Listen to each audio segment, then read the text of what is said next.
COVID-19 gyakomye okuteeka bannayuganda ku bunkenke n'abantu gye bakomye okunoonya butya bwe bayinza okwejjanjaba n'okumwetangira. Emikutu gye mukwanira walo ba social media gitandise okubaako eddagala ly'ekinnansi erirangibwa omuli n'akaddo kano ng'abakikola bagamba nti kayamba okulwanyisa ekirwadde ki COVID-19. Akulira abasawo b'ekinnansi mu ggwanga Sofia Namutebi amanyiddwa ennyo nga Maama Fiina alabudde ku batandise okumala gakozesa bibasanze.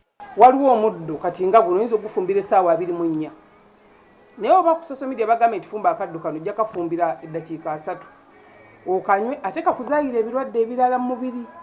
Waliwo eddagala eryobulabe ng'owa sukaali talinywa kati owa sukaali ajagenda akwata omuddo agufumba agunywe sukaali yeeyongere tujjemu okufa ng'oluusi ne kwona tatusse. Ono agamba eddagala ly'ekinnansi erisinga lirina endagiriro erina okuyitwamu nga tonnalikozesa.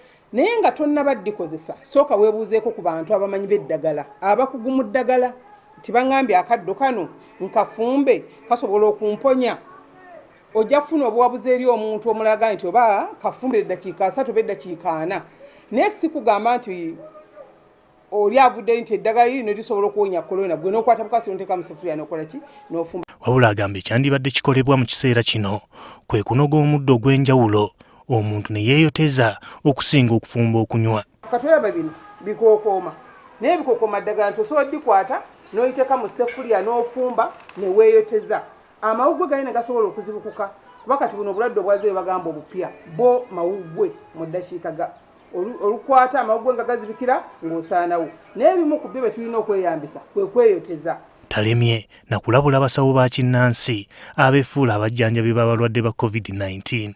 Ojja mwezingako afiire awo bakuvunaana ogw'obutemu. So n'olwekyo mbalabula buno obulwadde bwazze nga bwansi yonna tebuliiko ddogo, tebuliiko mayembe, tebuliiko misambwa, tebuliimu saayansi yenna.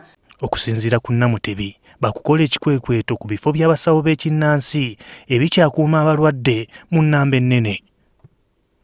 Gerard Luyima, NTV ku ssaawa emu.